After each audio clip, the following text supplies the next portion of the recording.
누군가요, 저 뉴욕 성결교회 앞에 서면 제발 라떼 옛날 얘기 하지 말라고 그러는 사람이 있는데, 갑자기 이 수요일 날 또 이래 서보기는 처음이에요. 그런데 아시는 분은 아시겠지만, 뉴욕 성결교회가 1990년 입당을 하고 난 뒤에 여기서 예배를 시작할 때 수요일 예배를 전담한 사람은 저였어요. 첫 수요일 예배를 제가 계속 담당해서 그때 제가 시편을 강해하는 걸 이렇게 연속적으로 했었어요. 그러니까 또 하나 더 생각이 나는데, 원래 일부 예배밖에 없었는데 제가 그때 무슨 욕심을 가지고 그랬는지, 그러니까 예배를 하나 더 만들어서 일부 예배를 만들어서 2부 예배까지 이렇게 만들었어요. 그때도 쉽지 않은 일인데 하여튼 막 그렇게 시작을 했어요. 그래서 뭐 그런 생각이 나요. 예배를 생각하면 뭐 그대로 다 있어요. 피아노도 내가 쳤던 피아노도 있고 그다음에 자리도 다 있고 그런데 하여튼 또 저하고 처음 뵙는 분들도 있고 그래서 반갑습니다. 제가 오늘 말씀을 나누고 싶은 거는 이게 잡초에 관한 얘기인데, 이게 잡초라는 것이 이 미국 생활을 하면 흔한 거예요. 뭐 여러분들 그 앞마당에 뭐 잡초가 아무리 꼽아도 늘상 생기는 거고, 또 여러 군데를 이렇게 다녀오면 참 잡초들이 무성하게 이게 제때제때 깎지 않으면은 언제 그렇게 잘 자라는지. 잡초는 원래 이렇게 잘 자라는 성격을 가지고 있는 잡초라고 그래요. 오늘 본문에도 보면 예수님이 그 잡초를 가라지라고 그랬어요. 가라지. 쓸데없는 사실 풀이죠. 가라지 비유를 예수님께서 왜 말씀하셨냐면, 이게 우리가 신앙생활 할 때에 제일 방해거리고 하여튼 성가시게 굴고 우리 앞길 막고 우리 고민되게 만들고 우리가 노력해도 그 노력이 헛수고로 돌아가게 만들고 하는, 이게 정말로 원수 같은 존재, 이게 가라지예요. 잡초예요. 근데 예수님이 왜 이 비유를 말씀하셨냐면, 마태복음 13장에는 비유가 굉장히 많이 나와요. 13장에 나오는 많은 비유들이 사실은 한 6가지가 나오는데, 그 6가지 짤막짤막한 비유들이 하늘나라, 하나님의 나라에 관한 거예요. 근데 하나님의 나라에 관한 거는 우리가 믿는 우리에게 약속하신 하나님에 관한 얘기예요. 하나님의 나라가 어떻다 하는 얘기는 바로 하나님이 지배하시고 운행하시고 계획하시는 그 나라가 어떻다는 얘기이기 때문에, 결국은 하나님의 나라, 하나님이 어떻게 행하시는지를 잘 보여주는 나라가 하나님의 나라예요. 근데 하나님의 나라를 설명할 때에 우리가 전혀 예기치 않게 하나님 나라? 잡초야. 잡초 같아. 하나님 나라? 누룩, 곰팡이야. 하나님의 나라? 이거 그냥 흙 속에 묻혀져 있는 거야. 안 보이는 거야. 하나님의 나라? 쉽게 말하면은 이거는 겨자씨처럼 콩알만 해가지고 눈에도 보이지 않은 거, 아주 보잘것없는 거야. 이런 비유를 했었어요.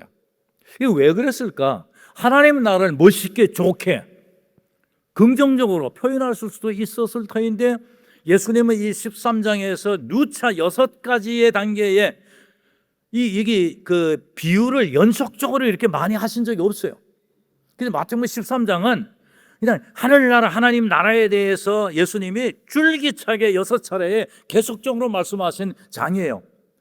그러면 그 하나님 나라 한두 개로 설명하실 수 있는데도 왜 그렇게 6가지씩이나, 그 6가지 내용보다 더 좀 우리가 이해가 안 가는 부분은요, 아까 말씀드린 대로 좀 하나님 나라를 이해하기 쉽게 많은 사람들이 그 나라를 사모하고 원하도록 이렇게 표현하실 수도 있는데, 우리가 싫어하는 거예요. 우리가 무가치하게 버려두고 짓밟고 다니고 별로 신경도 안 쓰는 것들이에요. 근데 그런 것들과 같은 게 하나님의 나라다, 이렇게 표현했어요. 근데 그 많은 비유들 가운데 제일 최악의 비유가 가라지 비유예요. 이 가라지 비유가 결국 뭘 말하냐면, 12장, 마태복음 12장 한 장 전에 가면 예수님이 이제 복음 사역을 전하기 시작합니다. 예수님이 열심히 천국에 가까웠다, 하나님을 믿어라, 회개하라, 이 복음을 전하고 다니시는데 계속적으로 따라다니면서 방해꾼들이 있는 거예요. 바리새인들이. 처음엔 바리새인들이지만 그 다음에 그들과 함께한 서기관들, 대제사장, 종기 지도자들이 이제 계속 불어나는 거예요. 적대자들이. 근데 그들이 왜 예수님을 자꾸 붙잡고 그러냐면은 그 12장에 보면은 제자들이, 예수님의 그 제자들 이렇게 먹을 게 없어서 아주 가난뱅이 선교단이에요. 잠잘 데가 없고 먹을 것도 없고 굶어가면서, 그러나 하여튼 복음을 전하기에 열정을 표현하고 다니는 그런 무리들이었는데 안식일 날 배가 고팠던가 봐요. 엄청 고팠던가 봐요. 제자들이 지나가다가 밀밭이 있으니까 그냥 무의식적으로 배가 고프니까 그냥 손으로 툭 해가지고 꺾은 거예요. 근데 여러분들 밀이라는 게 이게 툭 꺾는다고 먹을 수 있는 게 아니잖아요. 날건데. 그럼 어떻게 해야 돼요? 손으로 비벼가지고 그 껍질을 벗겨가지고 그래가지고 까가지고 이를 먹어야 되는 거예요. 센 것이라도. 그런데 일단 곡식을 꺾어서 그 다음에 그걸 갖다가 막 비벼가지고 털어가지고 이래가지고 먹으면 유대인들이 그걸 뭐라고 그러냐면 추수다. 그건 추수한 거다. 이렇게. 안식일 날 추수를 해? 큰일 날 일이에요. 아무것도 행하면 안 되는데. 그 예수님 제자들 배가 고프니까 무의식적으로 그렇게 한 거예요. 예수님이 제자들을 많이 변호했어요. 예? 그런데도 불구하고 그것이 하나의 단초가 되기 시작하면서 그 다음에는 예수님이 손 마른 환자를 치유해 줬더니 또 그것 가지고 안식일 날 병 고쳤다고. 그 다음에는 또 귀신 들린 자가 있어서 그 귀신을 내쫓는 그 축출 행위를 했는데 그걸 뭐야? 저 바알세불 악령이 들어가지고 그 힘으로 했다. 계속 사사건건 쫓아다니면서 악한 소문을 퍼뜨리고, 그리고 심지어 거기 보면요, 예수님을 죽이려고 모함까지죠. 계획까지 짰어요. 이렇게 예수님의 첫 복음 사역에 끊임없이 하나하나마다 붙잡고 늘어지고 시비 걸고 방해하고, 거기다가 모함해가지고 저런 예수는 잡아 죽여야 된다까지, 이렇게까지 이제 점점점 사건이 커진 거예요.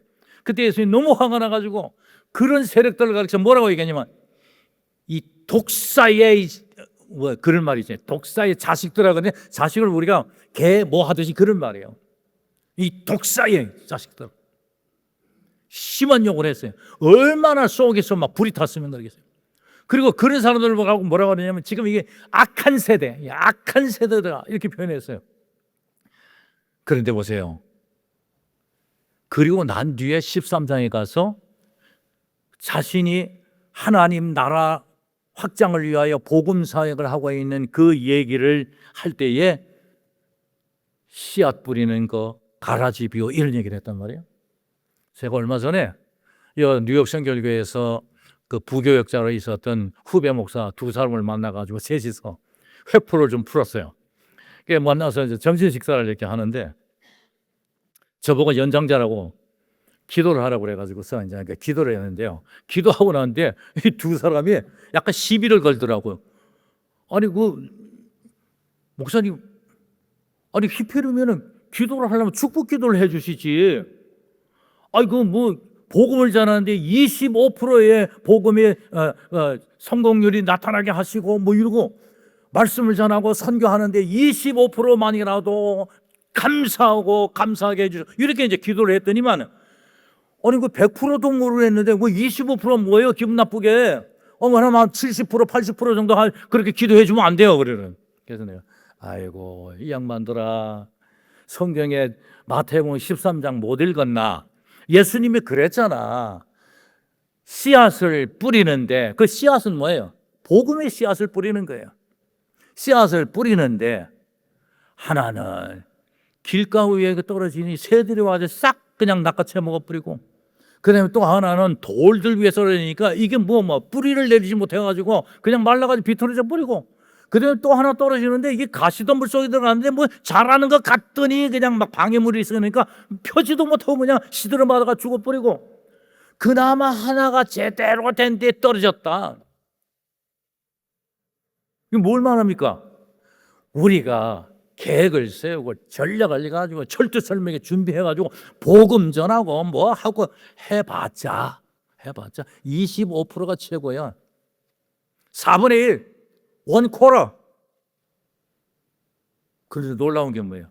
그래도 no problem, 예수님. 왜요? 우리가 100%다 뿌리면 하나님 하실 일 없어. 우리가 100%다 뿌렸다 다 잘할 수도 없어. 왜냐하면 이 복음사에게는 예수님이 하셨던 것처럼 방해꾼이 있고 어떻게든지 그걸 갖다가 어떻게든지 못하도록 막고 하는 사탄의 악한 세력들이 끊임없이 우리를 붙잡고 늘어진단 말이에요. 그냥 내버려 둘 리가 없어요. 악한 세대에 영혼들을 구원하고 하나님의 백성들을 만들고 하나님의 교회를 웅성되게 만들어서 하나님 나라를 확장 사역을 위해서 애쓸 때에 그 좋아할 리가 없단 말이에요. 사탄이, 악한 세력들이. 그런 가운데서도 25% 그나마 떨어진 거 감사히 여겨라. 사랑하는 성도 여러분, 뭔가 노력해 본 거 있죠? 신앙생활 할 때, 교회 사역할 때, 복음 전했을 때에 당장 결과도 없고 희한하게 돌아오는 것도 안 좋은 것도 있고 힘만 빠들고 쓸데없는 에너지 쓴 것 같고 돈만 쓴 것 같고 이런 일이 얼마나 숱하게 많습니까? 그게 자연스러운 결과예요.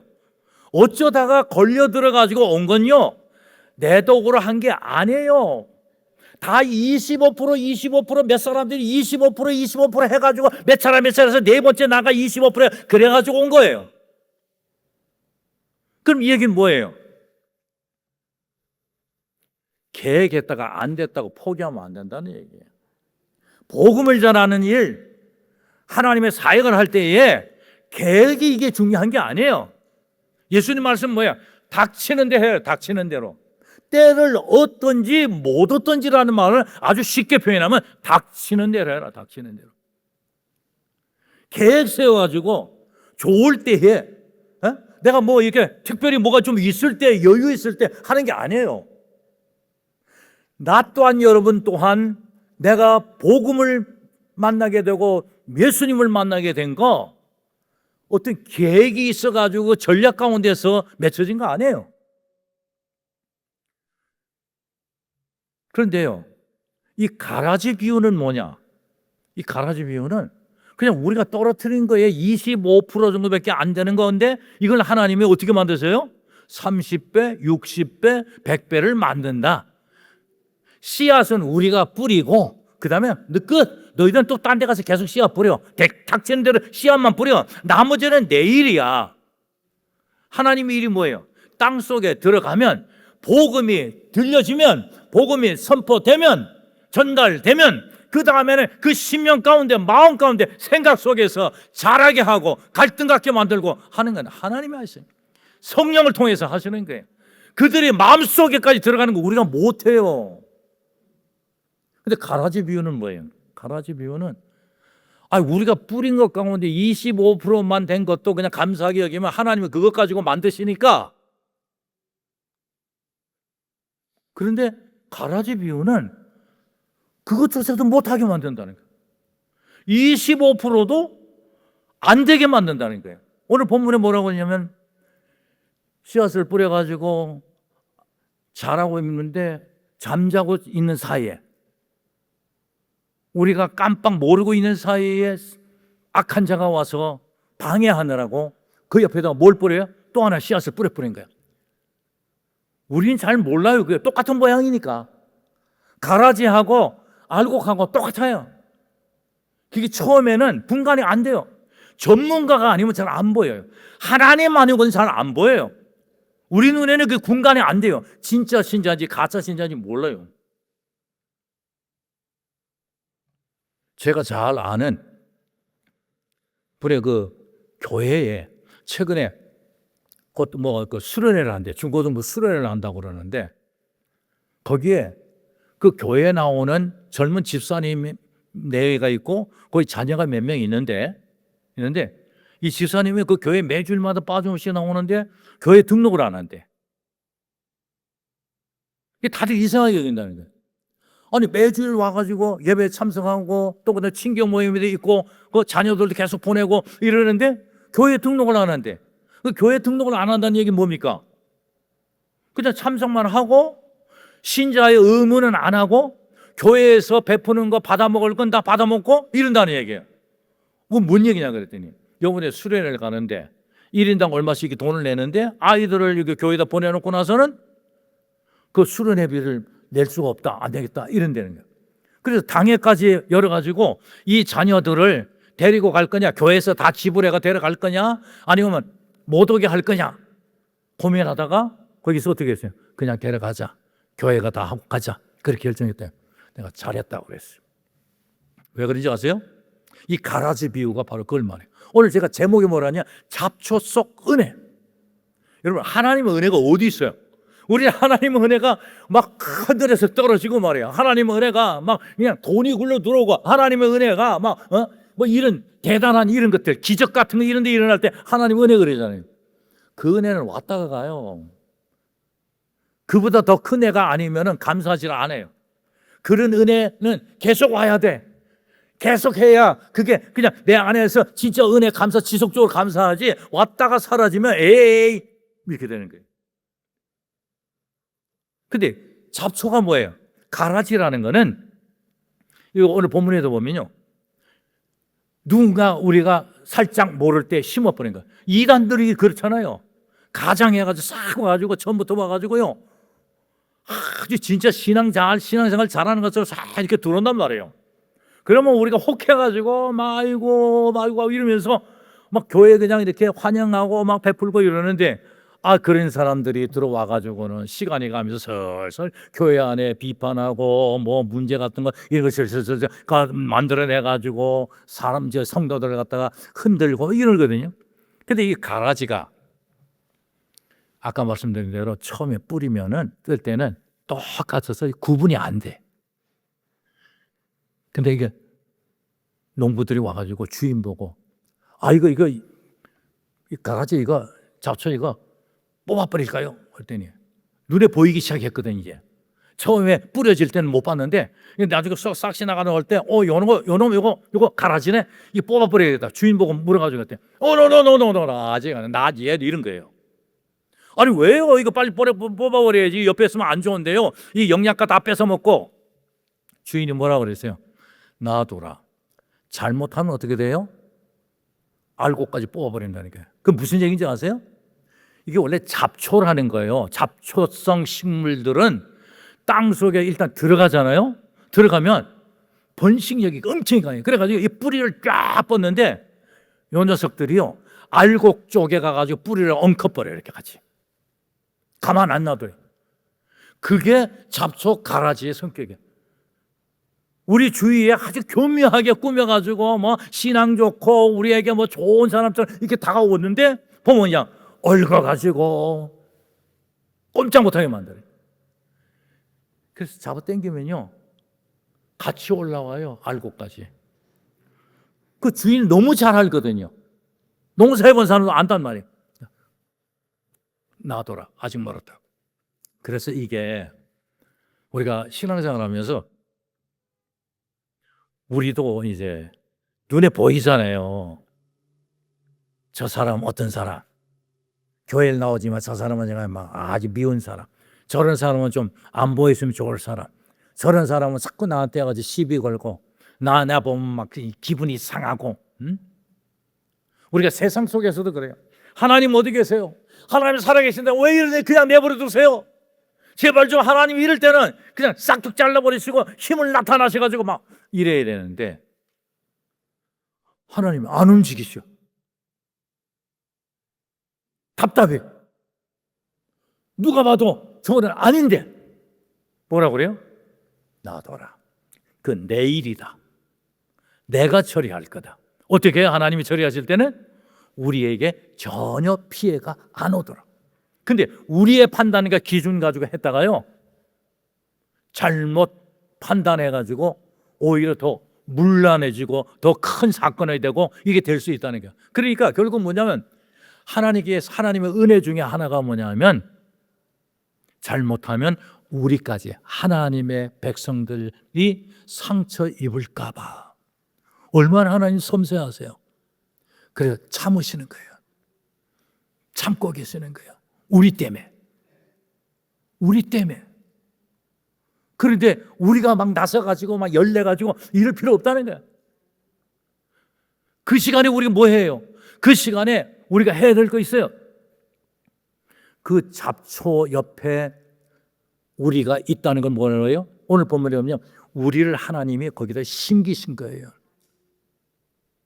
그리스도인이 신앙생활 잘하려고 열심히 하면 그 옆에 항상 잡초 같은 사람들이 있어요. 하나님은 그런데 그냥 두신 거예요. 이유가 뭐예요? 우리를 통하여 그 잡초들이 변화될 수 있도록 하기 위해서. 아까 그 교회 얘기했죠? 그 당회에서 무슨 결정했어요? 우리가 그 자녀들과 그 부모들을 위해서 기도합시다. 모른다는 게 언제 저들이 깨닫고 교회 들어와서 그동안에 못했던 봉사나 이런 것들을 잘 이해하고 다시 와서 신앙생활 열심히 잘할 수 있다는 거예요. 우리를 통하여 주위에 있는 많은 사람들, 마음에 안 들고 문제를 삼고 하는 사람들 안타깝지만은 그냥 두시는 이유는 뭐냐면 하나님의 눈으로 봤을 때에는 저들도 변화될 수 있다. 너희도 그들 가운데 하나였다. 우리를 위한 하나님의 은혜예요. 우리를 통해서 저들에게 하나님을 믿는 자가 어떤 사람인지, 하나님 믿는 사람은 어떤 사랑을 베푸는지, 하나님을 제대로 믿고 있는 사람들이 어떻게 살면 놀라운 모범을 보이는지를 누군가 보여줘야죠. 사람이 변화된다는 게 뭐예요? 우리가 생각지도 않았던 사람이 변화된다는 건 뭐예요? 누군가가 변화의 동기, 변화의 필요성을 보여줬다는 거예요. 바뀌는 거는 모범 모델이 있어야 돼요. 그래야 본받아서 그렇게 가는 거예요. 그건 우리밖에 할 수가 없어요. 먼저 믿는 자들이 비록 우리가 부족하고 그렇더라도 하나님이 여전히 우리를 통하여서 그런 일을 보이시든가 우리를 통하여 그들에게 놀라운 하나님의 역사를 보이시는 거예요. 그래서 하나님의 은혜가 또 하나 있어요. 잡초가 없으면요 우리 신앙생활 재미없어요. 믿음은요 전투적이고 밀고 나가면서 뭔가 도전하는 게 있어야 이 신앙생활에 의미가 있고 재미가 있는 거예요. 잔잔하게 이런 식으로 되면 나도 모르는 사이에 쭉 쳐져가지고 그래서 신앙이 퇴보돼요. 올바른 신앙의 진행 방법은 우리 주변에서 건드리는 게 있어야 돼. 그런 거 탁 치고 믿음으로 기도로 치고 물리치고 이 신앙의 맛이 있는 거예요. 이것 때문에 우리가 기도하고 찬송 부르고 열심을 내고 하는 거예요. 헤쳐서 나가는 거예요.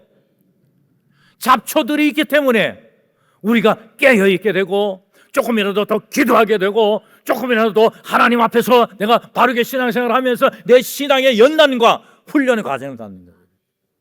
잡초가 얼마나 중요한데요. 오늘 본문은 뭡니까? 우리 주변에 하나님 왜 저런 사람을 내버려 두세요? 저 보기 싫은데 저걸 왜 두세요? 하나님 어디 계세요? 좀 제발 좀 심판을 내리시죠. 눈에 보이는 것들 마음에 안 드는 거 얼마나 많은지 몰라요. 보면 우리 세상적인 눈으로 보면. 근데 오늘 본문의 예수님 말씀에 제자들이 예수님을 따라서 복음 사역할 때에 예수님까지도 하나님의 아들 능력을 가진 분 예수님까지도 복음 전할 때마다 쫓아다니면서 방해 놀고 막고 죽이려고 그러고 했으니까 제자들이 아예 엄두를 못 내는 거예요. 야 저렇게 우리 스승도 복음 사역하는데 저렇게 힘들게 하는데 우리는 어떻게 하랴? 아예 감히 그냥 할 생각을 못 하니까 그 다음에 13장에 가가지고 예수님이 뭐라고 그래요? 걱정하지 마. 가라지가 있어도 25%의 씨앗이 떨어져도 걱정하지 마. 네가 할 일만 해. 네가 할 일은 뭐야? 하나님께서 우리에게 주신 은혜를 가지고 그걸 가지고 열심히 나에게 주어진 사명을 하는 게, 그 사명이 뭐예요? 알곡되는 사명이 뭐예요? 하나님의 영광을 나타내고 하나님의 말씀대로 믿음을 갖고 살아가면서 주위에 있는 사람들에게 보이지 않는, 그들 눈에 보이지 않는 하나님의 나라, 하나님의 능력, 그들 눈에 나타나지 않았던 하나님의 놀라운 은혜의 사랑, 그걸 우리를 통해서 보여주길 원하시는 거예요. 우리는 뭐예요? 그런 놀라운 사람을 변화시키고 그런 놀라운 일들의 역사를 일으키는 통로예요. 그런 복음의 수단이에요. 하나님 우리를 쓰시기 위함이에요. 우리 없으면 하나님 그런 일 못하세요. 어쩌면요, 우리가 그런 사람들 옆에 더 가까이 있는 걸 감사히 여겨야 돼요. 아무도 날 안 건드려? 내 신앙에 힘이 빠지는 거예요. 정리해 보겠습니다. 여러분, 가끔가다 그런 얘기를 하더라고요. 목사님, 아이고 싹시 노란 사람 같은 사람도 그냥 계속 참고 둬야 돼요, 막 이래. 그래. 싹시 노란, 싹시 노라는 건 뭐 어쩌다고요? 싹이 노라도 그거 하나님 그 싹도 노란 거 파랗게 만들 수 있어요. 내가 그랬어요. 그게 가능해요. 그 역사적으로 큰 예가 있잖아요. 여러분들 성 어거스틴 아세요? 성 어거스틴. 기독교의 놀라운 성자잖아요. 그 우리가 성자라고 그러고, 이 놀라운 그 힘을 가진 사람이 하는 이유가 뭐예요? 그 탕아야, 탕자. 정말 말썽꾸러기 10대에, 예? 10대에 아주 그 아이를 낳고 못된 일을 하고, 그래서 누가 보더라도 제가 싹시 노랗다, 제가 틀렸다라고 했는데, 근데 그의 어머니 모니카가 그 방탕한 아들을 위해서 얼마나 기도했어요. 그 제가 그랬어요. 그 질문하는 분에게, 우리에게 그런 자가 눈에 보인다면 내가 그런 자를 위하여 네가 기도해라. 나한테 너의 기도를 통하여 저가 변화될 수 있기에, 그래서 너를 그 옆에다 심어놓으라. 하나님께서 우리에게 잡초를 보이게 하셨으면, 우리의 길을 막고 우리를 괴롭게 만들고 정말 막 생각 보게 하기 싫고 하는 그런 잡초 같은 사람들, 그런 사람들 속에서도 하나님은 귀한 생명을 보시고 그리고 우리를 통하여서 역사하세요. 우리를 통하여 역사하세요. 그래서 걱정하지 마세요. 제가 이 말씀으로 마치고 싶어요. 제가 참 좋아하는 말씀 가운데 하나, 오늘 본문하고 관련된 건데, 로마서 8장 26, 27, 28절 보면 그래요. 바울이 뭐라고 그랬어요? 하나님을 사랑하는 자, 하나님이 이렇게 불러서 모여든 자, 하나님의 부름받은 자들, 그들에게 일어나는 모든 일, 좋거나 나쁘거나 모든 일, 하나님이 어떻게 관여하세요? 그 모든 일을 합력되게 만드신다? 합력되게 만든다는 건 뭐냐? 그걸 다 끼워 맞추셔가지고 결과가 어떻게 돼요? 모두에게 유익되게 만드세요. 모두에게 유익되게 만드세요. 우리의 판단 가지고 하면 적이 생기더라고. 하나는 건졌는데 그 다음에 그것 때문에 피해를 입은 사람이 적이 돼버리더라고. 하나님께서 때를 기다리시면서 모두에게 유익되게, 생각지도 않았던 그 영혼들을 구원하시며 변화시키시면서 나보다 더 하나님의 나라를 위해서 귀한 사역자가 되도록 만드신다는데, 왜 우리가 쓸데없이 막 고민하면서 애를 쓰면서 그럴 필요가 왜 있냐, 이 얘기를 하는 거예요. 그러면서요, 사도 바울이 이 얘기를 했어요. 하나님께서 그런 일들을 통해서 숨겨진 하나님의 목적이 하나 있다. 그게 뭐냐면 우리를 예수 닮게 하기 위해서, 예수님을 닮게 하기 위해서. 그래서 이 말씀 하나 하고 좀 마치려고 그래요. 많이들 생각하시기에 우리가 십자가를, 예수님이 제자가 되는 사람들에게 세 가지 말씀하시죠. 먼저 뭐냐? 너 자신을 부인해라. 내 자신을 부인해라는 게 뭐냐면, 정말 우리가 하나님의 말씀대로 살아가려면 그것조차도 하나님의 축복하셔서 해서 그걸 하나님의 이름으로 감사하고 그걸 하나님의 것으로 여기고 이러면서 감사함으로 살아야 되는데, 내 거, 내가 이룬 거, 내 명성, 내 힘, 이렇게 해서 했을 때 이거 다 남한테 주고 필요한 사람한테 팔아서 주고 그리고 온나 이 얘기예요. 왜 그러냐면 그게 짐이 된다는 거예요. 짐이 된다는 거예요. 그렇지 않아도 그거 여태까지 먹고 살면서 그거 만드느라고 채우느라고 하다가 얼마나 힘이 되고 걱정되고 경쟁하고 막 이래가지고 왔단 말이에요. 근데 예수님이 우리를 부르시는 이유는 뭐예요? 십자가를 지라고 부르시는 이유는 뭐냐면 나하고 같이 지고 가자. 내가 지고 간 십자가 같이 지고 가자. 그 얘기는 뭐냐면 네 힘 이제 네 짐 이거 내려놔라. 내려놔라.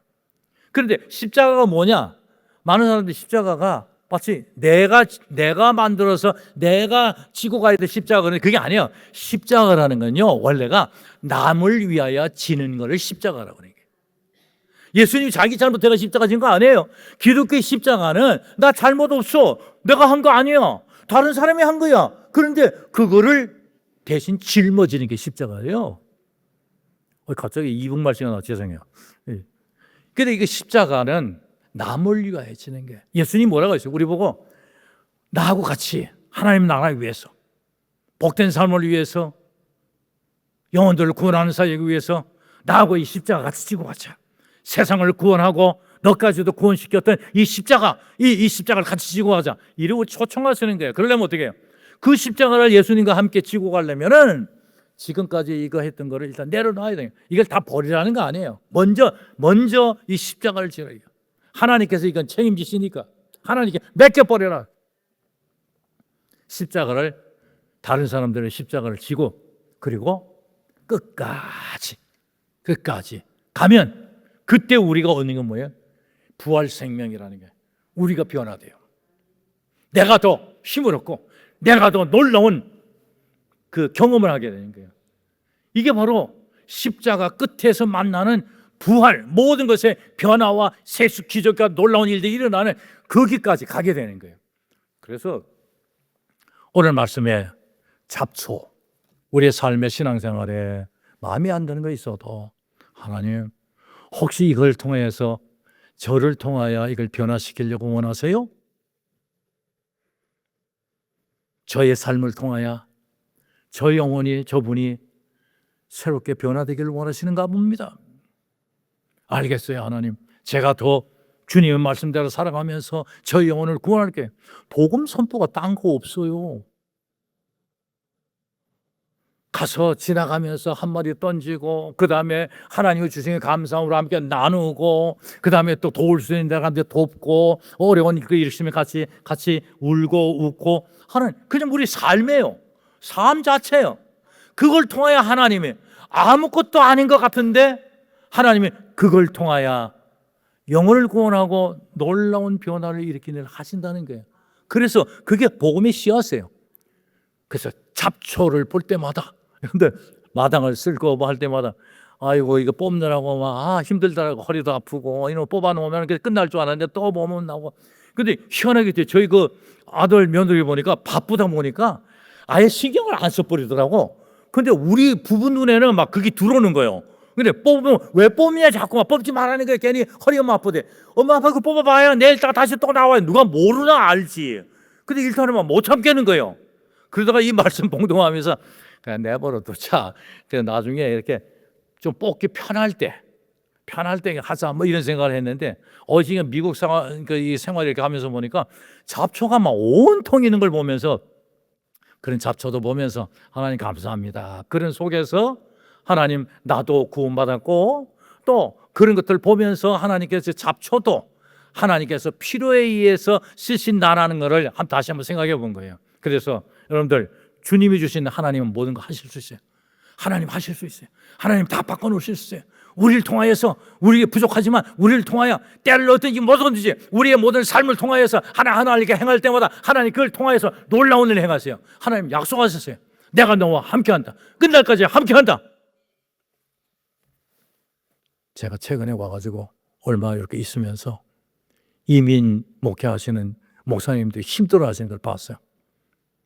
요새 그 1세대 이민이 이게 문이 뭐 닫히다시피 해가지고 한국에서 오는 분들이 별로 없고 그 다음에 또 이쪽 지역에 보니까 또 뭐 저 밑으로 또 자주 또 옮겨가기도 하고 막 이래서 여기 뉴저지에 계신 뭐 목사님들 이렇게 만나 보니까 좀 이렇게 힘들다 그러시더라고요. 그런데 실제로 하나님께서 원하시는 것은 알곡이에요. 알곡을 원하시는데 교회에 이렇게 다 나온다고 우리를 온다고 해서 다 알곡은 아니에요. 그들이 알곡되기를 하나님 원하시는데 그들 옆에서 우리가 알곡이 되는 길, 알곡으로 살아가는 삶, 이거를 보여주기를 원하시기 때문에 우리 굉장히 귀중해요. 하나님 우리를 쓰시기 위해서.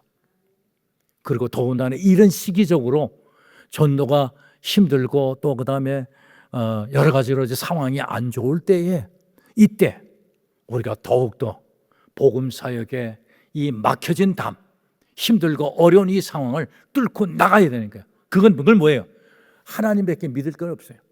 하나님은 변함없어요. 옛날이나 지금이나 어떤 거라도 하나님 내가 맡아서 한다. 너는 그냥 뿌리기만 해. 다니면서 보여주고 말씀 전하고 뿌리기만 해. 나머지는 내가 다 한다. 기도하십시다.